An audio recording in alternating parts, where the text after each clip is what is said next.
Good evening. The council meeting of June 18th will come to order. If you would please turn off or silence all electronic devices and stand as we honor God and country. Father God, we humbly and gratefully thank you for your presence in our lives. We pray that we remain ever mindful of opportunities to render our service to fellow citizens and to our community. May we exert our efforts on building the best for our community. We ask you to bring courage, discernment, diligence, and laser-like focus to our proceedings this evening. Amen.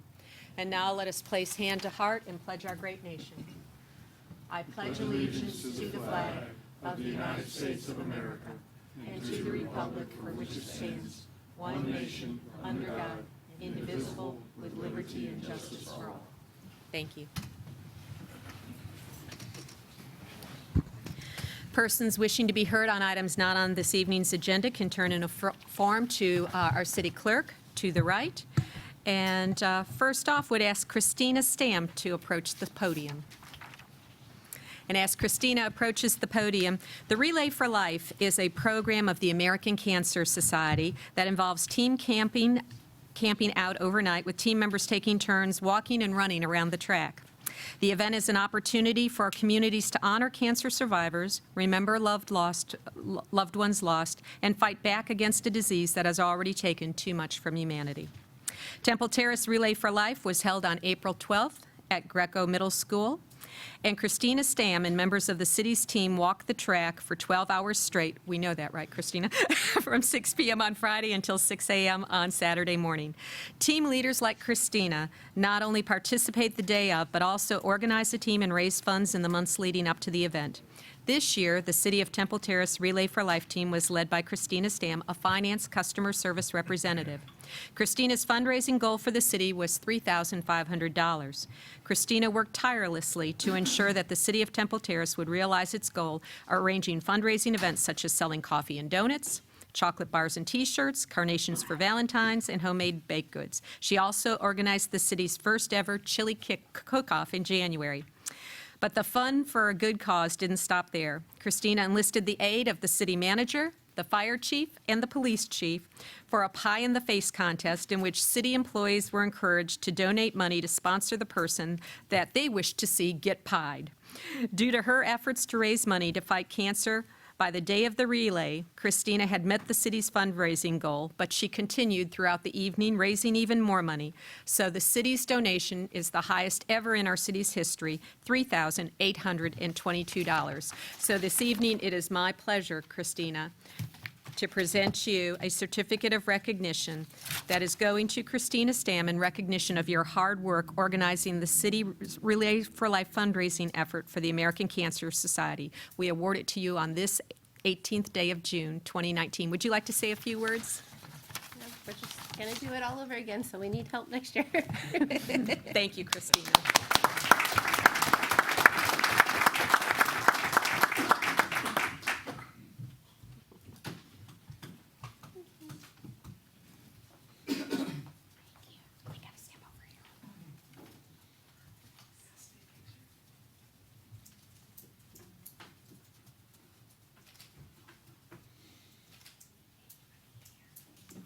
We're not going to do the pie in the face next year. No, no, something different. Next year is going to be a dunk face. That's what a lot. We could join a Pie of the Month club, and you could have a pie every month leading up to it. Oh, you guys are killing me.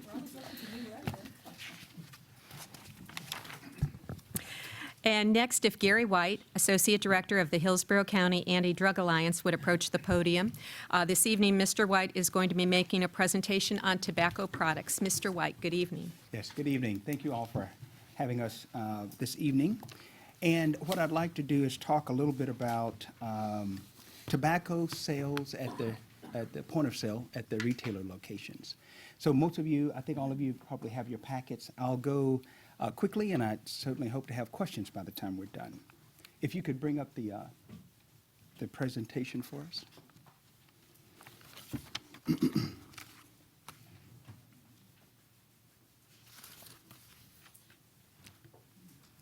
I'll wait for him.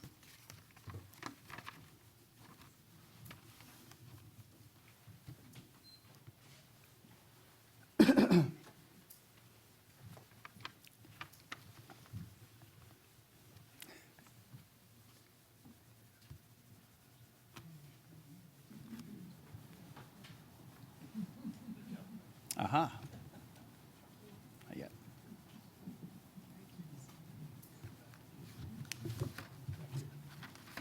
You want me to go ahead? Okay. Well, the objectives are just basically three things I want to talk about. I want to talk a little bit about what is point of sale, and we'll talk about a little bit about tobacco retailer and licensing. We'll talk a little bit about the challenge of having youth begin to use tobacco products, and certainly now vaping and e-cigarettes more and more. We'll talk about a little bit about the impact and also about some of the strategies that other communities have taken, including Alachua County with an ordinance that really talked about the age restrictions. In your handouts, you have probably page 3, looks like, page 2, actually. The point of sale and the area of focus, really, when you walk into a store, and I think most of you probably already know, that usually there's a power wall that usually tobacco retailers or retailers will have at a store where all of the tobacco products are there. You've probably heard some community conversations before about where do we place those products, trying to keep those out of the hands of children. You've heard probably some stories about flavored tobacco. So part of that is talking about the advertising that happens not only inside the store, but also outside the store. We'll talk a little bit more about the high concentration of tobacco advertisements indoors and outdoors. Youth are more likely than adults to be influenced by promotions. And so research has already shown that the more colorful or appealing advertising may be, thank you for that. Let me get the group where we are. Those are the objectives. And here we are. So you know that probably with the more advertising that happens, and certainly here in Temple Terrace and all of Hillsborough County, what we don't want, we would certainly encourage our youth not to begin to use tobacco, and now vaping e-cigarette liquid and things like that. So because of its harmful effects on health.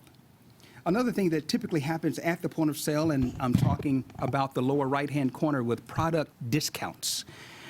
Pricing strategies that make tobacco products cheaper lead to increased youth initiation, experimentation, and regular smoking.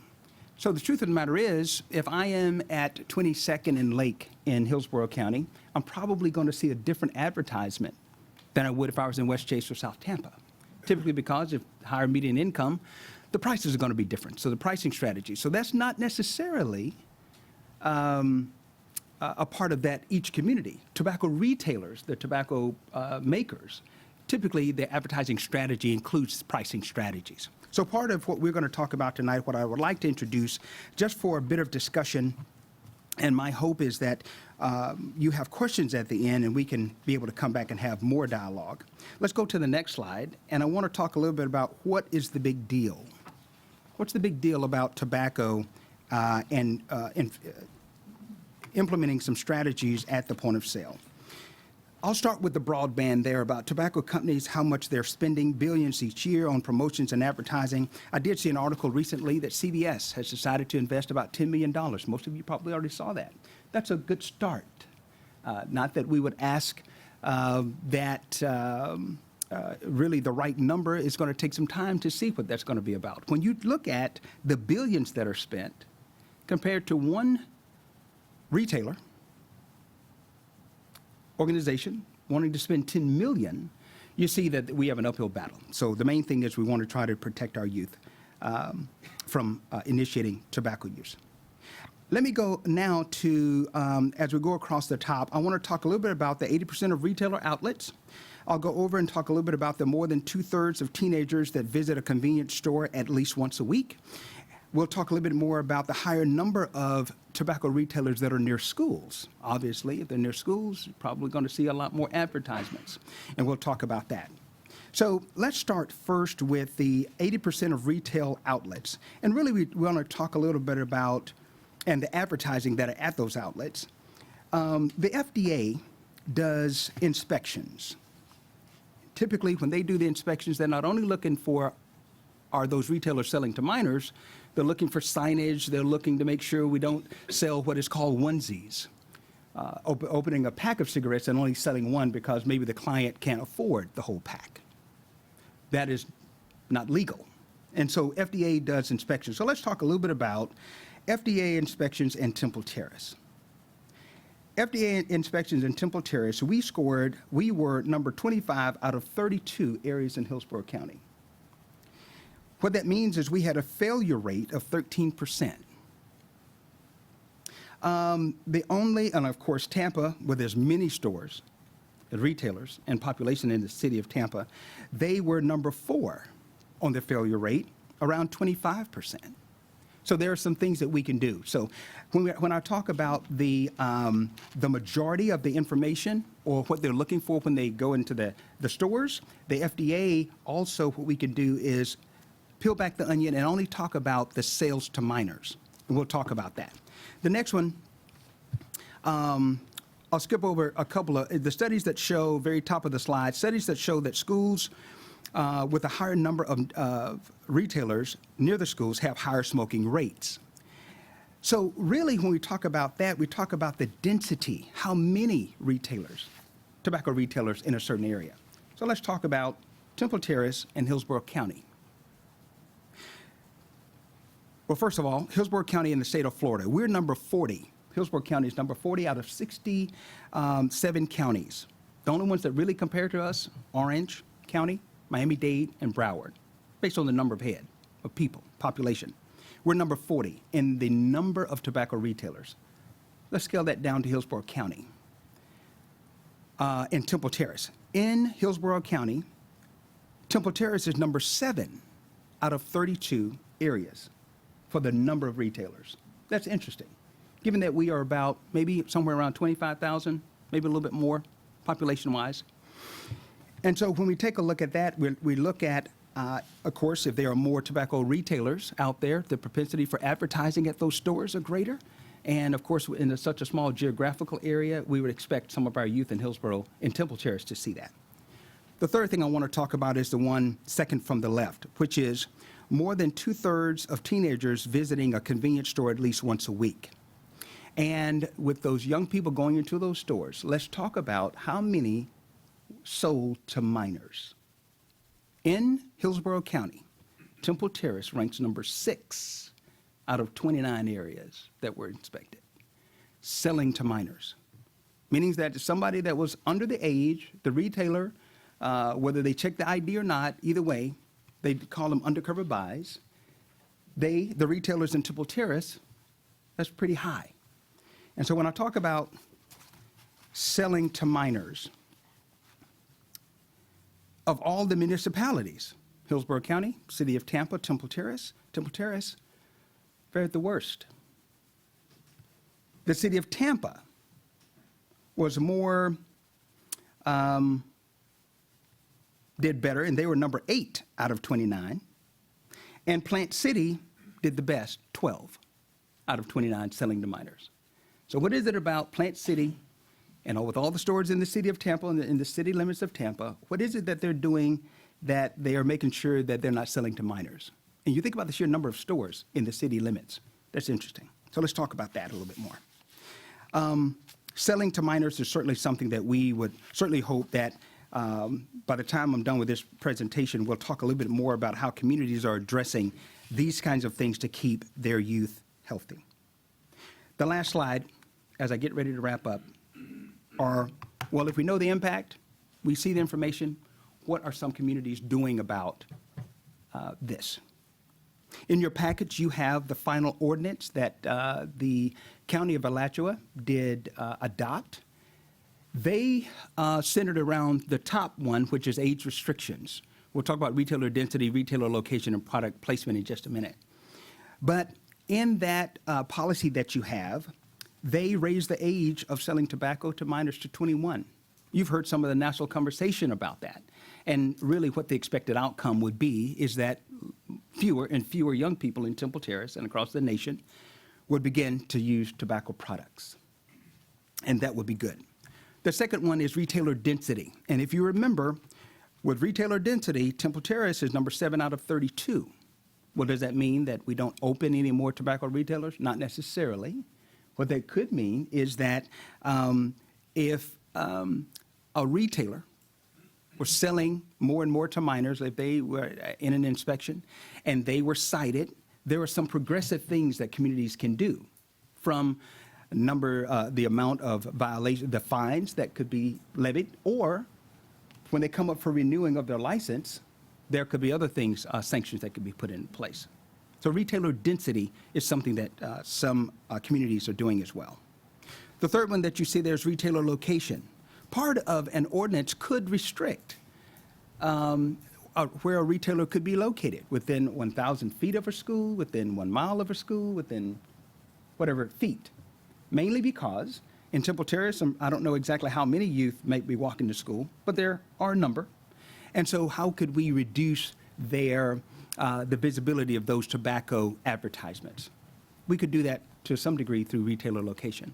The last thing I'll talk about is product placement. Where do we place the products inside a store? Certainly, code enforcement, from what I understand, can go in and talk about advertising, about the percentage of a window that could be covered by advertisements. That could be part of a discussion as well. But how we approach it, ultimately to the point of how we can protect our young people in Temple Terrace and certainly in Hillsborough County from initiating the use of tobacco. That is my presentation. My hope is that I presented some information to you that may be of some use and help. Right before I take questions, if I could, for a couple of minutes, most of you might not be aware, and most of you, or some of you may be, the Florida Youth Substance Abuse Survey came out recently, and they typically do county-level data every other year. So, just for note, the past 30-day vaporizer and e-cigarette use in Hillsborough County, from 2016 middle schoolers, the bottom line is all middle schoolers and high schoolers went up with vaporizer and e-cigarette use. And a good many of some of our youth tell us that they use in school, during the school day. So for middle school, it went from 3.8 in 2016 to 4.3. That's a good bit. The most striking one was high school with vaporizers and e-cigarette use. In 2016, it was 10.8, and it almost doubled in 2 years to 17.7. We use almost at the same rate of all the other, in Hillsborough County, of all the other high schoolers throughout the state. That's a good bit. And certainly something I would hope that you would be willing to discuss. I appreciate your time. I'll entertain any questions.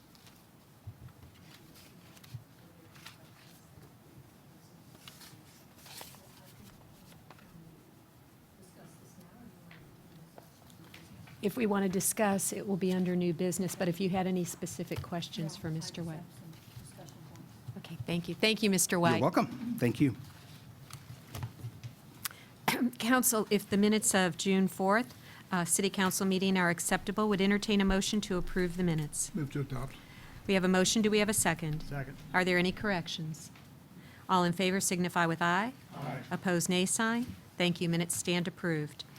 Persons wishing to be heard on items not listed on the agenda or items on the consent agenda, a 3-minute time limit will be imposed on all comments from the public.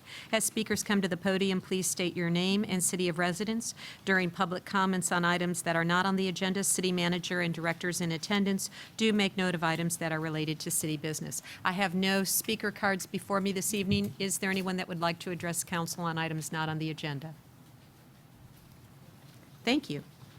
We'll next move to our consent agenda. Council members, we have 2 items on the consent agenda, a resolution approving the purchase of a 2019 Ford F-150 half-ton crew cab pickup truck for Public Works, and secondarily, a resolution approving the purchase of a 2019 Ford F-150 half-ton crew cab pickup truck for code compliance. Mr. Stevenson will explain. Thank you, Madam Mayor. 2 items are pretty simple. If I can read, the first item is a resolution to approve the purchase of a 2019 Ford F-150 half-ton pickup truck from Duval Ford Fleet Sales through the Florida Sheriff's Association contract of FSA 18-VEL 26.0, specification number 56, at a cost of $24,821. Funds for the expenditure have been allocated in account 160-1719-519.64-12. This is a replacement vehicle that we're replacing will be sold to the highest bidder at the auction. We intend to take that vehicle to the auction. The second item is a resolution authorizing the purchase of a 2019 Ford F-150 crew cab pickup truck from Duval Ford Fleet Sales at a cost of $24,996 through the Florida Sheriff's Association bid of FSA 18-VEH 26.0, specification 57 again, from account 410-1250 536.64-12. This is a replacement vehicle for code enforcement. Code enforcement has an Impala that we'll be replacing, and that vehicle will be reassigned to the Finance Department. That's all on consent agenda, Madam Mayor.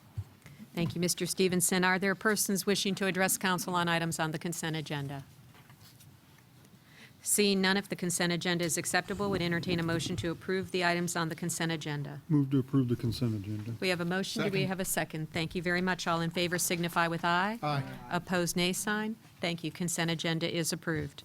Next, a resolution awarding a contract to Blacktip Services for CDBG Sidewalk Project. Finance Director Lynn Boswell will explain. Good evening, Madam Mayor, Council. This particular agenda item, this particular resolution actually replaces a resolution that was previously approved back in March for this very same project. We found out after the fact that we are not able to do a piggyback on the CDBG as we had been doing for the past couple of years, or since I have been here. And that was due to just a change in the management and leadership over at the county. As soon as we approved the agenda and sent it off to, or as soon as we approved the resolution and sent it off, they came back a couple weeks later and said, no, you have to do an RFP. So we did that as soon as we could, and we got the RFP back in May, and this is the result of being able to award Blacktip. It doesn't cost any more than what we had intended back in March, and it still does the same amount of sidewalk. I stand for questions. Thank you. I'd first ask if there are any members of the public wishing to comment on this item. Seeing none, we'll open it up to council questions. Councilman Ross. So, Ms. Boswell, did I understand, just a little clarification, does this mean that we can never piggyback on any project that's being funded by CDBG? That is the interpretation currently by the county. Yes, that is correct. So every CDBG project we do from here on out, we'll have to do an RFP or, That is correct. okay. Thank you. Are there any other questions? If acceptable, would entertain a motion approving the contract to Blacktip Services for the CDBG Sidewalk Project at 52nd Street and Serena Drive. Is there a motion? So moved. We have a motion. Do we have a second? Is there any further discussion? All in favor signify with aye. Aye. Opposed, nay sign. Thank you. Motion carries. Item 8B, second public hearing and reading of Ordinance 1471 regarding the voluntary annexation of 8701 Elmdale Place, Annexation 18-05. The public hearing is now open. Planner Marianne Abrahamson will provide a brief explanation. Good evening, Madam Mayor, members of council. I'm here to present the second public hearing and reading of ANX 1805 for 8701 Elmdale Place. The owner and applicant is here with us this evening. So this property is located on the southeast corner of Davis Road and Elmdale Place. The proposed future land use would be residential 9, City of Temple Terrace, and the proposed zoning would be residential 7. Per the Hillsborough County Tax Collector in 2018, this property had an ad valorem value of $1,800 approximately. The City of Temple Terrace Development Review Committee staff found no objection to the effective level of service resulting from this annexation, and city staff recommends approval based on the current policies and statutes in place. I stand for Are there questions. members of the public wishing to address council on this item? Mr. Patterson. Good evening. I'm asking to be annexed to the City of Temple Terrace because I actually like this town. I've been involved in many different activities in Temple Terrace, such as cleaning yards and planting trees with the Neighbor to Neighbor program, Brewfest as a volunteer and a patron, the Arts Festival as a volunteer or as a patron, taking water aerobics classes at the rec center, painting the middle of a street as for traffic calming most recently, and painting fish at the rec center for those fish are still up there, and being a volunteer at King High School with many other Temple Terrace residents. I also have been a friend of the Temple Terrace Chamber of Commerce for many years. Last October, I spent a lot of time at the Temple Terrace Library, and I ended up chatting with Don Statz, then candidate Schisler, candidate Chambers, and Councilwoman Sherry Donahue, and I was talking to all four of them about being annexed to Temple Terrace. Somebody suggested I talk to Jamie Statz because he had done just what I had done on several single properties. And so I got to talking to Jamie, and he told me what to do, and I did. I went to Mary Ann and did the application.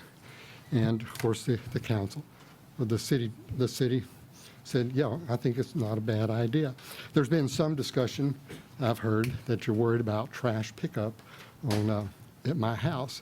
Well, it actually would be easier for me to put my trash cans on Davis Road rather than Elmdale Place, because it would save me about 10 yards of walking.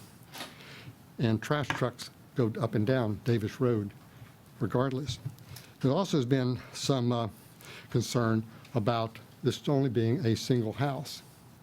What I have to ask you to do is treat me the same as you've treated every other single property application in Temple Terrace. Approve my application, annex me, and then change the policy, if you wish, to say no more single applications as you've accepted in the past. So I respectfully ask that you approve my annexation request. Thank you. Are there any other members of the public who would like to address council on this item? Seeing none, the public hearing is now closed. Council members. Any questions? Well, I think everybody knows how I feel about annexing in general. And so I will support this annexation, mainly because, you know, we talk about how we eventually want to get to commercial, but unfortunately, in many neighborhoods, the way to get to that commercial is through the residential. So as Mr. Patterson said, you know, his trash pickup is right in line with the trash pickup that's happening now. It would save him some money. He didn't say this, but I'm guessing it would save him some money on those water aerobics classes that he takes at the rec center. I don't know that that's enough of a reason for you to annex, but, you know, anyway. So I think, you know, being a volunteer in the city for as long as he has, and the fact that staff recommended that there was no reason not to annex him, that we should give him a favorable vote of approval. We'll go to Councilman Schisler and then Councilman Chambers. Thank you, Madam Mayor. I'm not sure what individual properties have been annexed in the past that the applicant is referring to, but I know there has been some commercial properties that one by one, but I think that I have to go back to the annexation workshop that we had, and the discussion for commercial, they're going to be onesies, twosies. They're going to be individual opportunities. But when we talk about residential, we want to try and bring in an entire neighborhood. It'll change the shape of the city. It makes it more difficult for the resources to be allocated. And I stick with the comments that were made during the annexation workshop that we bring in 51% of a neighborhood, and then we can bring in the whole neighborhood. And it makes more sense. At this point, I'm not in favor of approving the annexation. Thank you, Mr. Schisler. Councilman Chambers. Okay, well, I will support the annexation. In the past, we have annexed many individual residential properties. I know at our annexation workshop, we gave staff kind of direction not to bring in any more residential properties. This was before that. It was already here. Our staff has recommended approval, and that's why I will support it. Thank you, Mr. Chambers. Councilman Chilura. Thank you, Madam Mayor. This discussion came up here a couple of months back, and there was some in-depth discussion about it. And I have probably been, throughout my tenure up here, one of the largest supporters of annexation. And I voted to bring this property into the city the last time it was here. I know Mr. Patterson, he's a great man. He does a lot of great things in our community. We spent many times when he was running for office a while back in the library parking lot. I've taken a little different look at things, and by that I mean what staff presented to us in that workshop basically told us that any annexation is negative cash flow for the city. And if that's inaccurate, please somebody correct me.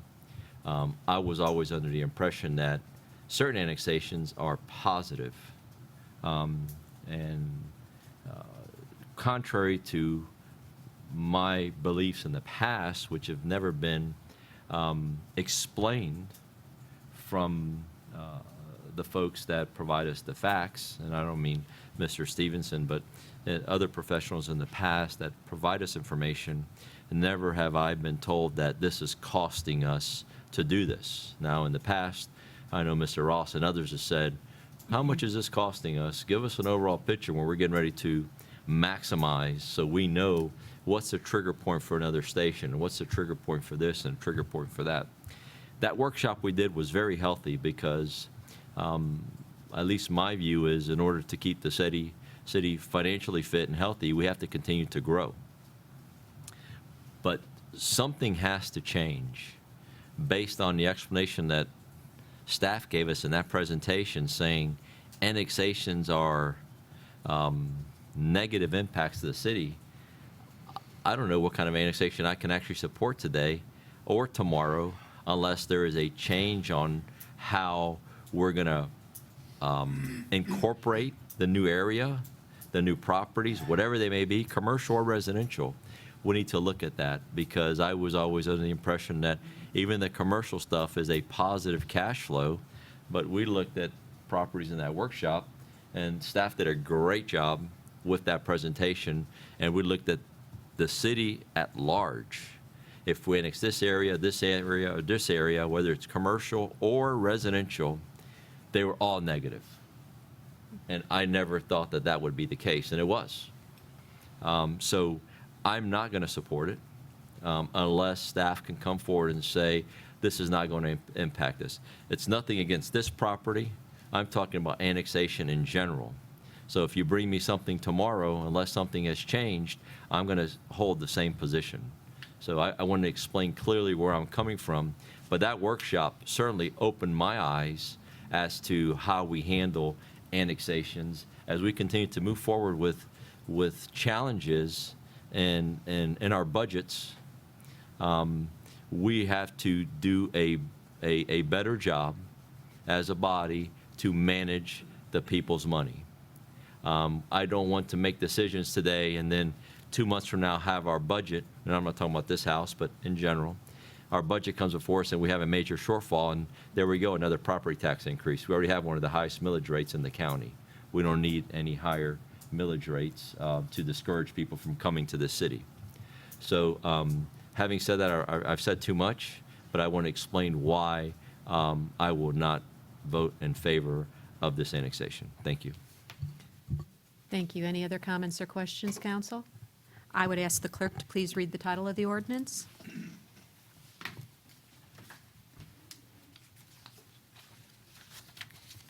An ordinance of the City of Temple Terrace, Florida, providing for the voluntary annexation of one parcel of certain real property totaling 0.27 plus minus acres lying within the unincorporated area of Hillsborough County and located at the southeast corner of Elmdale Place and Davis Road with an address of 8701 Elmdale Place, legally described in Exhibit A attached hereto and made a part hereof, redefining the corporate boundaries of the city to include the annexed area, providing severability and effective date, and repealing all ordinances or parts of ordinances in conflict herewith. If acceptable, would entertain a motion to adopt Ordinance 1471, Annexation 18-05. I move to approve. There is a motion. Is there a second? Second. There is a motion and a second. Any further discussion, Yes, council? I have a question of staff. So the question has been raised, is this going to cost us money? Is this not going to be a good thing for the city? Can you address that particular issue for us? And also, is this property already being serviced by us as far as water? Okay. Yes, well, this property is on septic, but water is it's within our Okay. utility service area. So that wouldn't change? No. Okay. As far as if this specific property has a negative or positive cash flow, I would have to do more research on that. I don't feel comfortable saying either way right now, but I can certainly find that out for you. So right now, the assumption is that the only service that we would be providing that we're not providing already would be trash pickup, Correct. because we are already providing water. Correct. Okay. Thank you. Councilman Let me- Ross, let me- and then we'll go to Councilman Chambers.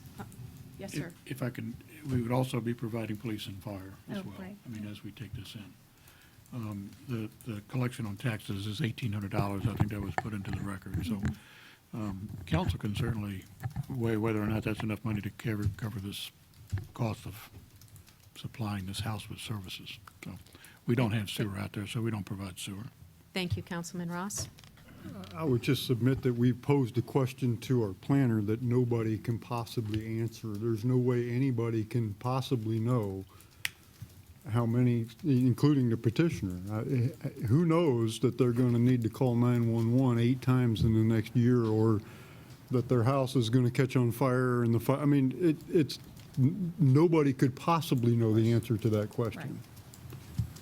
Yeah, Councilman Chambers? That's exactly what I was going to say. If we have $1,800 of revenue. If nobody comes out or does anything, we've made $1,800. One fire call, we've done that. I believe this is City Manager, the 25% surcharge on water because it's a county resident. Is that part of this neighborhood, or is that only other areas of our city? That would come into play as well, yes. So we would lose the 25% on water, correct? Yes, on the surtax. And the Leisure Services Department would lose 50% of the membership fee. So those are the costs of changing from county to city, but then we would bring in the $1,800. So just a clarification. Thank you. Any other discussion? We'll now go to the vote. All in favor signify with aye. Aye. Opposed, nay sign. Motion fails. Next, council business. Is there any carryover business from our previous meeting? We'll now go to new business. Right, going Councilman back- Donahue. Going back to the presentation that we heard earlier about the point of sale tobacco, I do have a couple of questions, like some of these numbers of where we fall, are we the ones enforcing? Are we doing the inspections? Who does that? I'm not, I guess I'm looking at you, Mr. Ross, because you probably know that answer. I do. Yeah. Yeah, I was thinking, when the gentleman was making the presentation, he made a question about, why do you think we're so high? Well, I don't know maybe all the reasons, but I know some of them. And some of it is our police department has had insufficient staffing to do these undercover controlled buys. And I know when I was, one of my assignments when I was a sergeant was to lead these sweeps where we'd go around to convenience stores with underage people, and my kids loved it because they would make money to go buy beer, but we would have them in a controlled situation go in and purchase cigarettes and alcohol, Yeah. and then we would notice the clerk that sold them and the store owner, and there was sanctions placed on them. And the city of Tampa does it regularly, the sheriff's office does it regularly, but Temple Terrace has been unable, at no fault to the police department, we've just been 13, 14 officers short, so Right. they can't do that kind of thing. So at least recently, that's at least part of the problem, is and why we might be higher on that scale. Right. But aside from then the enforcement, I mean, it sounds to me like from what you said to us, we could do some other things that don't require enforcement, like making sure that there's no I know I met with you several months ago, and you pointed out that children walking into a convenience store where the cigarette ad is at their eye level, window, as you said, percentage of window covering, things like that. Those are all things that we, as a council, can say to our businesses. We want you to clean up your act, basically, because no matter what the reason, we have 6 out of 29 we're selling to minors. I mean, I'm not going to repeat those numbers, but there must be some things that we can do that just say, this is not the part of town where kids can buy cigarettes, and it's definitely not the part of the county where they can buy vaping materials. But I mean, that's an even scarier thought. So I guess my question would be to city manager and to the attorney, our city attorney, and obviously to my fellow council members, are we interested in looking at I love this idea that Alachua County made it 21. I just heard the other day that someone is making it vaping 25 because they want to, the closer you get to the 21, it gets easier and, either. So would anybody be interested in having us put that back on city manager to take a look at an ordinance? I mean, it can't hurt to find out what the legality is of doing this. Do you know any reason why we couldn't look at an ordinance saying that in the city of Temple Terrace you have to be 21 to buy a cigarette? I think it's 18 now. Is that right? Yeah. There may be a number of ordinances that you might consider, and I can certainly research what other cities and counties in Florida are trying to do to address this, and maybe assemble some of those and then distribute them to you. And you can each look at them individually and decide, let me or the city manager know which ones you'd like to consider for us to discuss at a meeting. Okay. Well, Yeah, I think we do need to get council consensus to assign work, so Yes, I we would do. support that. do you need a motion for that? Yes. Yes. Okay, then in that case, I move to ask our city attorney to provide the council with a variety of samples of other ordinances that other cities in the state of Florida have put into the rule of their land, if you will, and bring it back to us at no time certain. We have a motion. Is there a second? Second. We have a motion and a second discussion. I have some Councilman discussion. Chilera. I would like to see, I don't necessarily disagree with the discussion, but I don't want to send our staff on a witch hunt. What I would encourage first is to have dialogue and discussion with Tampa and Hillsborough County to see if we can all be on the same page with some sort of ordinance, because Temple Terrace is only 6 square miles. Okay, you pass Lupton's Barbecue, you're in the city of Tampa. Yeah. You can go buy your whatever you want to buy there and walk right over, or same thing on Fowler Avenue. I thought I'd do a shout out for Mr. Lupton since he's here. But it would be nice to work in conjunction with some of the surrounding jurisdictions. Maybe they've already looked at it. I'm just trying to talk out loud. Maybe they can save a lot of this legwork and say, yes, we're interested, or no, we're not. And then at least we know where we stand. So that's the only thought I have. I don't have anything. I think your ideas are good. I just thought that maybe if they're already onto something, we can piggyback on or work together. I don't know. Councilman Ross, Councilman Chambers. I like Mr. Chilura's suggestion, at least let's start there, maybe with a couple of phone calls and some dialogue, and then see where that goes. Nobody wants tobacco products in the hands of kids. I mean, I think everybody's kind of like the violence thing. I mean, nobody's promoting, yes, we need more kids with tobacco, but I said, and I know you're pure of heart when you're talking this. I get it, I know, and I know your intentions are all the best, but my mind immediately went to a young officer that we just hired named Jonas Daniel, who is 19 years old and is now working as a police officer for the city of Temple Terrace. And I saw Jonah today, and he has his gun on, and he's in uniform, and he's out there protecting and serving and putting his life on the line for us.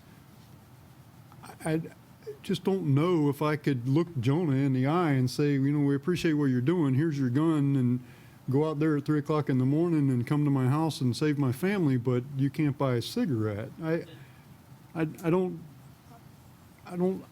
get what you're trying to do. I just don't know if you can legislate a solution to every problem. And so I have no problem looking at it. I mean, I share the common interest. I mean, I understand what these people are doing, and it's great. I support it. I'm behind it. I just don't know if there's a real easy legislative answer, but make a few phone calls and maybe we can, I like Mr. Treloar's idea.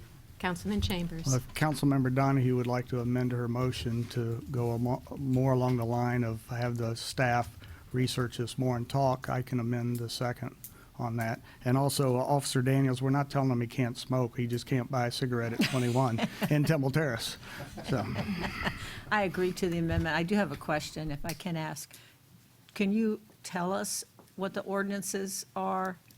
Have there been any other ordinances of this type in our surrounding areas in Hillsborough County or Plant City or Tampa? So if the question is, are there any other ordinances in other municipalities in the state of Florida? Alachua right now is the only one that has passed. Other communities have considered. Does that answer your question? Well, I specifically, save our attorney some time. Do you know if Tampa or Hillsborough County have entertained, or are they even looking at this? Not to my knowledge, and we have wanted to make the same presentation to them. And my hope is we could have a champion from here that would say, maybe we should talk to them as well. But one of the reasons we chose, just for the record, that we chose Temple Terrace, number one, was because we came here several years ago. You all were the first to pass the flavored tobacco resolution. Mainly, and from, I believe, from some of the comments that may be on the record, was about showing our youth that we were in their corner and wanted to try to help them. And we understand the difference between a resolution and an ordinance. And so we wanted to come back and share with you today this presentation. And certainly the numbers are not getting rosier with e-cigarettes and vaporizers. So we had to start somewhere, and we certainly trusted you all to. And thank you so much for your time. And thank you for the answer. And I just have one comment, and to echo what Councilman Ross said, where my mind went was young men and women who serve in our military. I absolutely am pro going after anyone who is selling to minors, strengthening citations, doing whatever we can to do better policing, promoting the products to our minors, absolutely being on top of it. I just feel very uncomfortable if there's a young man or woman who's willing to fight in our military and they're old enough to die for our country. I believe they're old enough to make a decision about smoking. I particularly would be very pro looking at the vaporizing and the e-cigarettes that are getting into the hands of minors. And that's just... Okay. Before we vote, can we, Ms. Mooney, can you reread the motion so that everybody knows what we're voting on? Yeah. James, will you please if you would change your motion Yes. to authorize staff to continue the discussion with other municipalities and entities on this issue, just get some more information. Okay. I personally don't want this just to go away. We have a presentation and never hear of it again. Right, and I think that's what I'm going for. Do we have a motion? We do. We have a motion. It has been amended. The motion says that we would like to continue looking into this issue, particularly including vaping and e-cigarettes and the sale of tobacco to our youth in Temple Terrace. We have a motion. Do we have a second? Second. Any further discussion, council? All in favor signify with aye. Aye. Opposed, nay sign. Thank you, motion carries. Is there any other new business to come before council? Councilman Chambers? Yeah, Madam Mayor, I have a brief report from the Tampa Bay Regional Planning Council. We meet monthly, but we met last week off-site at Tampa International Airport, and we got a brief presentation on their 5-year construction plan, and it's amazing what they're doing out there. And then we got a tour of their new transportation center, the rental car facility, the bus drop-off, and they're really concentrating in the future on having more curb space and easier ways for people to be dropped off through rideshare, through buses. They've increased bus service from 1 bus in Hillsborough County to 3, and now they're working on a bus coming from Pinellas County and Pasco to the airport. But the ease of getting off the bus, going up the escalator, checking in at the transportation center, and then taking the new train over is quite amazing. Also, they talked about, for the next Florida legislature session, to have a couple recommendation items from the Regional Planning Council in the way of climate change or something like that. The one thing the members voted on, there's 42 members of this group, that nothing would go forward as a recommendation from the Regional Planning Council until all 42 members agree to it. So, yeah. So we're going to get some ideas, and if you would allow me to work with the city manager or somebody to come up with some of these ideas, but certainly before anything's passed by them, I will bring it back to this council for approval. So that's it. Thank you, Councilman Chambers. Councilman Schisler? Thank you, Madam Mayor. I just wanted to give a brief update on HART activities at this point. Everybody's aware of the horrible tragedy that occurred on Nebraska Avenue with one of the bus drivers. 2 things that did come out of that is the fact that HART is spending $1 million to upgrade and install safety plexiglass partitions to protect the drivers in all buses, as well as the para bus transportation systems. So that's going into effect over the summer. It should all be in place on all 190 buses and 19 other vehicles by the middle of the fall. In addition to that, they were talking about buying 59 new buses, CNG, but I don't know how that's going to be impacted by yesterday's court ruling. So that'll be something for further discussion. But we should benefit from some of that and some electric buses running through Temple Terrace here in the near future with some grants coming down the pike. That's it. Thank you, Councilman Schisler. And I know I got a brief on the court ruling yesterday, and I asked Attorney Shashan if she would give us a brief update. It looked like it would be a negligible change for the city of Temple Terrace. It would actually take off some of the percentages as the judge ruled, but then I also understand that county commission may come back and say we're going to leave it as is. But could you provide an update? There were 2 lawsuits that were consolidated by the court, and all of the parties spent all of May 3rd and May 31st at the courthouse listening to the arguments from both sides.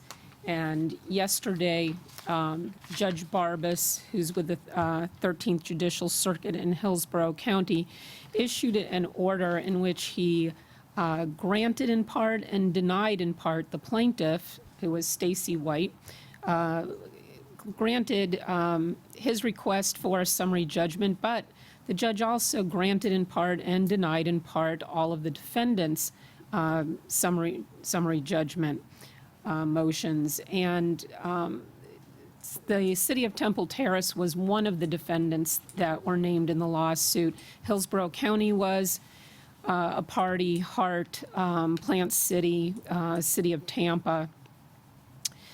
And for those who were not aware of this stemmed from a citizen-driven ballot initiative to amend the Hillsborough County Charter by adopting a new Article 11 that was titled Surtax for Transportation Improvements.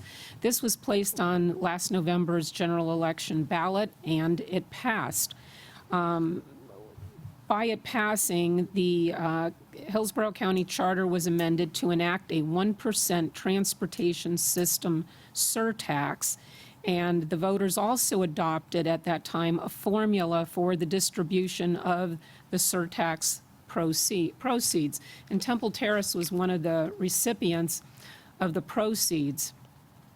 The way it was originally written and the way it was passed was that 54% of the surtax proceeds were to be distributed to the county and to each municipality in accordance with their relative populations as calculated utilizing a statutory formula. 45% of the proceeds were to be distributed to Hart, and then 1% was to go to the Metropolitan Planning Organization that included Hillsborough County. On January 1st of this year, the 1% surtax became effective for a period of 30 years. County Council, or County Commissioner White had brought an action, though, in the court seeking a declaratory judgment. Most of his argument was that this new amendment to the Hillsborough County Charter conflicted with a section of the Florida statutes, and he was alleging that it was therefore unconstitutional. So what the court did is it struck some of the provisions of Article 11 that the court did find were unconstitutional. And it was primarily because there is a Florida statute that gives the power to the county to determine how such type of monies be spent and how it should be distributed. So since the initiative laid out how it was to be spent, what it delineated what things it could be spent on, it also said how much each entity should get. That conflicted with the statute that said that that power lies with the county commission. And so the judge struck those sections, but upheld the surtax in general. And I think that for the most part, the defendants are all happy with that because the court could have struck down the whole entire thing and then there would be no surtax. So this way, the monies have already been collected. I believe the monies have already been distributed. And this is now going to go in front of the Hillsborough County Commission. And anybody who has an interest in how it's distributed is urged to attend their commission meeting tomorrow. I'm not sure that it is on the agenda, but it is anticipated that this will be discussed. And Hillsborough County will then, they have the option of simply sticking with the way it was originally written, but they also have the authority to redistribute the amounts and maybe we could get more. So that's basically it. So the opinion is 16 pages long, and there's an attachment in which the court took the original charter amendment petition form, and he struck through the sections that he found, and sometimes it's just a line out of a section, that he determined was unconstitutional. Thank you, Ms. Shashan. Is there any other new business? Oh, Councilman Schisler. I did not hear that. The IOC is probably, right now, no more. Because, again, the way it was written initially, it gave quite a bit of power to the IOC, not necessarily over Temple Terrace. I don't think that Temple Terrace and Plant City we did not have to bring our projects for approval to the IOC. But the judge did find that it laid out some rather major powers to them, and he felt that that too conflicted with what the county is charged with under the statute. Any other new business to come before council? We will go to city manager's report. Mr. Stevenson. Thank you, Madam Mayor. Just a couple quick things here. Just to remind you, this Friday at 9 o'clock, we have the ribbon cutting at the Family Rec Center. We hope that all of you attend. It'll be a good event, and certainly something that we can showcase all these improvements that we've been budgeting and paying for. The transportation lawsuit, as Mr. Schoen just mentioned, is still going on. I guess I'm not convinced that it's over, but we'll see how all that plays out. In the meantime, we are collecting money for that, and we intend to approach this from a standpoint of setting up, just as we do the water and sewer fund and the CIT fund, so on and so forth, in our budget, so that we can track this money in and certainly identify projects that get paid out of that fund. So we're making provisions to account and certainly delineate this money and allocate it, I think, in accordance with whatever transparency we can certainly provide. So the other thing is we've got active shooter training going on. I know that Mr. Ross was involved here today. I had a chance to drop over there for just a little bit. If you get a chance, please go by there. This is something that Temple Terrace is on the forefront of, and it is real important that we do this. These guys go through this training, and there's a lot of confusion going on, but that's the whole purpose of having the training. They learn from doing this, and I certainly have always encouraged them to do their practice and be prepared. So that's all I have this evening, Madam Mayor. Thank you, Mr. Stevenson. Councilman Shalera. Just have a quick question for Mr. Stevenson. Can you give us quick update on redevelopment, the apartments, where they stand? The couple weeks ago, the two folks that were here, those contracts are coming along, and We're still working on the two new contracts. We've had a meeting with Mr. Singh to try to identify a lot more detail with this pond and this parking that he proposed, and I think that we'll be able to come to some agreement on how to address that. It'll be beneficial to both the city and to the development.